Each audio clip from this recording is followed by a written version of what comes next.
Bharatiya Janata party ने अपनी नई राष्ट्रीय कार्यकारिणी की घोषणा कर दी है। नितिन नवीन जब राष्ट्रीय अध्यक्ष बने तब से इस बात का इंतजार था कि उनकी नई टीम का ऐलान कब होगा। ऐलान हो गया और उत्तर प्रदेश से कई नाम सामने आए। 8 नामों को जगह मिली है, लेकिन इनमें जिन 2 मुस्लिम चेहरों को जगह मिली उनकी खूब चर्चा हो रही है। एक तारिक मंसूर, प्रोफेसर तारिक मंसूर, और दूसरे बासित अली। दोनों पसमानदा समुदाय से आते हैं और बीजेपी के पसमानदा कार्ड को देखते हुए इसे एक महत्वपूर्ण माना जा रहा है। चलिए आज आपको बताते हैं प्रोफेसर साहब की कहानी, जिन्हें कभी जान का खतरा लगा, सीएनआरसी में खूब प्रोटेस्ट हुआ, प्रधानमंत्री नरेंद्र मोदी के बुलाने का विरोध हुआ और फिर वो कैसे एमएलसी बने और बीजेपी में अब नए उपाध्यक्ष बन गए। साथ ही जानिए उन बासित अली की कहानी जिन्होंने कुंदरकी में कुछ ऐसा किया तो लगा कि मुसलमान अब बीजेपी के साथ हो गया। तो पहले बात कर लेते हैं प्रोफेसर तारिक मंसूर की। अलीगढ़ विश्वविद्यालय जो आजादी के पहले से लगातार भारत में राजनीतिक विमर्श का केंद्र रहा है। अलीगढ़ से आजादी से पहले भी राजनीतिक नारे निकले और आजादी के बाद भी निकले। कहा यह गया कि पाकिस्तान का जो आइडिया है वो अलीगढ़ के कुछ चंद लड़कों के दिमाग की उपज थी, लेकिन इसी अलीगढ़ से बीजेपी के मुस्लिम चेहरे के तौर पर सामने आए प्रोफेसर तारिक मंसूर, जो बतौर पेशे से न सिर्फ प्रोफेसर रहे बल्कि सर्जन भी रहे और जाने माने शिक्षाविद भी रहे। अलीगढ़ मुस्लिम यूनिवर्सिटी से पहले जवाहरलाल नेहरू मेडिकल कॉलेज से उन्होंने एमबीबीएस किया। बाद में वो एमएस सर्जरी की डिग्री ली। 4 दशक तक वो मेडिकल शिक्षा, क्लिनिक रिसर्च और प्रशासन से जुड़े रहे और लगभग उन्होंने 107 से अधिक पब्लिकेशन लिखे और 58 पोस्ट ग्रेजुएट मेडिकल छात्रों की थीसिस को सुपरविजन भी किया। कुल मिलाकर मेडिकल के क्षेत्र में, सर्जन के क्षेत्र में वो खूब सक्रिय रहे। जेएन मेडिकल कॉलेज में सर्जरी विभाग के प्रोफेसर, फिर प्रिंसिपल, फिर चीफ मेडिकल सुपरिटेंडेंट जैसे अहम पदों पर रहे। लेकिन 17 मई 2017 को उन्हें अलीगढ़ मुस्लिम यूनिवर्सिटी का वाइस चांसलर बना दिया गया और यहीं से उनके जीवन में एंट्री होती है विवादों की। भारतीय जनता पार्टी के करीबी प्रोफेसर तारिक मंसूर के चांसलर बनने के बाद ही अलीगढ़ में धीरे धीरे उनके खिलाफ विरोध होने शुरू हो गए।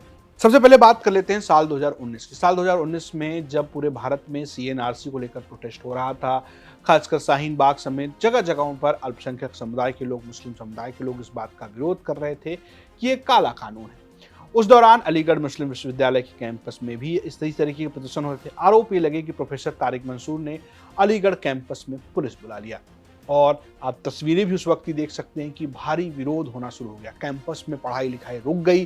तारिक मंसूर के खिलाफ बच्चे सड़क पर उतर आए और खूब विरोध किया गया। हालत ये हुई कि तारिक मंसूर और छात्र आमने सामने आ गए। लगभग 10 से 15 दिनों तक अलीगढ़ मुस्लिम विश्वविद्यालय को पूरी तरीके से बंद कर दिया गया और जब खुला तो तारिक मंसूर एक चिट्ठी के साथ सामने आए। उन्होंने कहा कि उन्हें जान का खतरा है और कुछ छात्रों के खिलाफ उन्होंने एक तरीके से शिकायत भी दर्ज कराई। इस दौरान तारिक मंसूर की खूब चर्चा हुई थी। इसके बाद जब बीबीसी पर प्रधानमंत्री नरेंद्र मोदी को लेकर एक डॉक्यूमेंट्री रिलीज हुई जिसकी आलोचना भी हुई, उसको लेकर तारिक मंसूर ने एक बयान दिया। उन्होंने इसे एजेंडा संचालित पत्रकारिता करार दिया और इसकी भी खूब चर्चा हुई।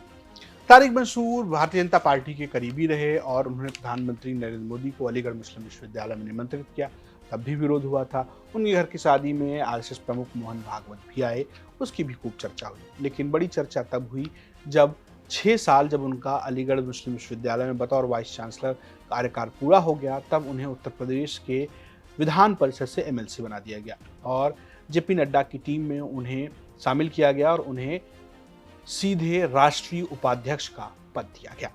ये एक बड़े मुस्लिम चेहरे के तौर पर बीजेपी में शामिल हुए, क्योंकि बीजेपी में ये आरोप लगता रहा कि मुसलमानों को उस तरीके का प्रतिनिधित्व नहीं मिलता जिस तरीके से बाकी अन्य पार्टियों में मिलता है। तारिक मंसूर इसमें सबसे बड़े चेहरे के तौर पर उस वक्त उभर कर सामने आए। वो अभी भी उत्तर प्रदेश में एमएलसी हैं और उनको एक बार फिर से राष्ट्रीय कार्यकारिणी में उपाध्यक्ष के पद पर रखा गया है।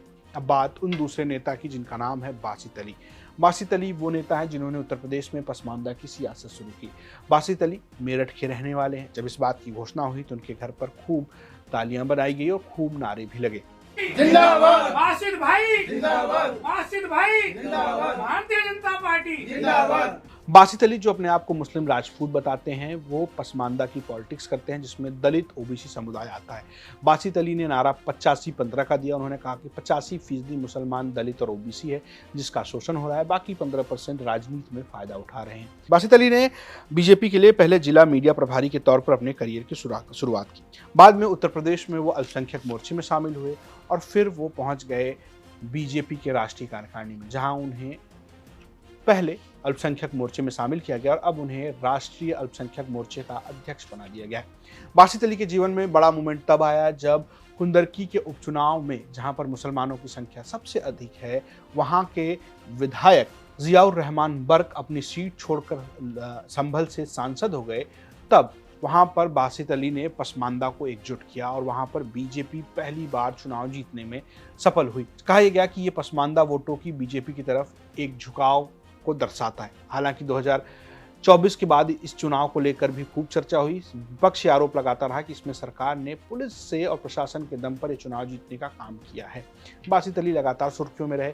जब कई ऐसे नेता उत्तर प्रदेश के, उन्होंने मुसलमानों के वोट को लेकर ऐतराज जताया, तब बासित अली ने कहा कि ये ऐसे बयान बीजेपी को नुकसान करेंगे। जब मुसलमान बीजेपी के साथ एकजुट हो रहे हैं तब ऐसे बयान नुकसान पहुंचाते हैं। फिलहाल बासित अली हों या प्रोफेसर तारिक मंसूर, उत्तर प्रदेश से इन दो मुस्लिम चेहरों को बीजेपी ने अपने कार्यकारिणी में जगह दी है और देखने वाली बात यह है कि ये दोनों क्या कुछ करते हैं बीजेपी के लिए, खासकर 2027 के चुनाव में क्या पसमानदा बीजेपी का साथ देता है या वो विपक्ष के साथ नजर आता है। आपको क्या लगता है, आप हमें कमेंट बॉक्स में जरूर बताएं। स्टोरी भेजी थी लखनऊ से हमारे सहयोगी संतोष शर्मा और मेरठ से हमारे सहयोगी उस्मान चौधरी ने। देखते रहिए यूपी तक। नमस्कार। पवन जी, एक बात होती है, क्या आपको कभी ऑफर नहीं आया बीजेपी की तरफ से? बहुत बार आया। आया। कैसा आया? आया। क्या ऑफर आया? आया, हमने बताया था राष्ट्रीय अध्यक्ष जी को। आया। किस तरह का ऑफर आया? मतलब सब आया, विधायक, मंत्री सब आया। जानते हैं, ये भी घटना बताते हैं आपको। हम, मेरे पिताजी, जैसे मैंने राजनीति शुरुआत की तो मेरे पिताजी कभी नहीं चाहते थे, लेकिन जब मैंने राजनीति में मैं प्रवेश कर गया, लखनऊ स्थित उपाध्यक्ष हो गया, तो ये भी बहुत महत्वपूर्ण घटना है। नेताजी का फैजाबाद आगमन था, तो मैंने कहा कि आपको मेरे घर चलना। कहे हाँ चलेंगे तुम्हारे घर। मैं जेल से छूट के आया था, वही मेरे ऊपर गैंगस्टर और सारे मुकदमे दर्ज हुए थे बहन जी की सरकार में। उसके बाद मैं छूट के आया था, तो मैंने कहा आपको मेरे घर चलना। कहे चलेंगे। नेताजी मेरे घर आए, अंगूरीबाग कॉलोनी में। मेरी माता जी ने खाना बनाया था। नेताजी ने, जो मेरी माता जी ने बनाया था, पूड़ी सब्जी, दही कचौड़ी, दही बड़ा जो था, सब खाया। नेताजी ने बैठ के पूरा आराम से सब खाया और खाने के बाद कहा कि और कुछ बना है। तो हमने मम्मी बुलाया अपनी माता जी को, तो उन्होंने पूछा क्या नाम है आपका? कहने मेरा नाम गीता। कहने बताइए कुछ और बना है? कहने जो बना था सब खिला दिया।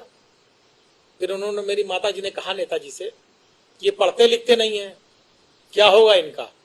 नेताजी ने कहा पवन के कारण आज मुलायम सिंह यादव इस दरवाजे पर आए हैं और देखना वो एक दिन वो भी आएगा। आज मेरे आने पे डीएम कप्तान बाहर खड़े हैं, एक दिन पवन भी आगे जाएगा, डीएम कप्तान भी बाहर खड़े होंगे, पवन बड़ा आदमी नेता बनेगा। और मुझे नेताजी ने बनाया, उस स्थान पे पहुंचाया। ऐसे थे धरती पुत्र मुलायम सिंह यादव जी। तो उसी दिन से मेरी माता पिता, मेरे पूरा परिवार का एक लगाव है नेताजी के परिवार से। जब ये सब बातें आई कुछ लोगों ने कि भाजपा वाजपा ये सब, तो मेरे पिताजी ने तुरंत मुझको फोन किया, कहा जीवन में भूल न करना, जीवन में गलती न करना। ये चीजें मेरे पिताजी ने बहुत सख्ती से मुझसे बात कही थी। मैं बहुत ईमानदारी से आपसे कह रहा हूं।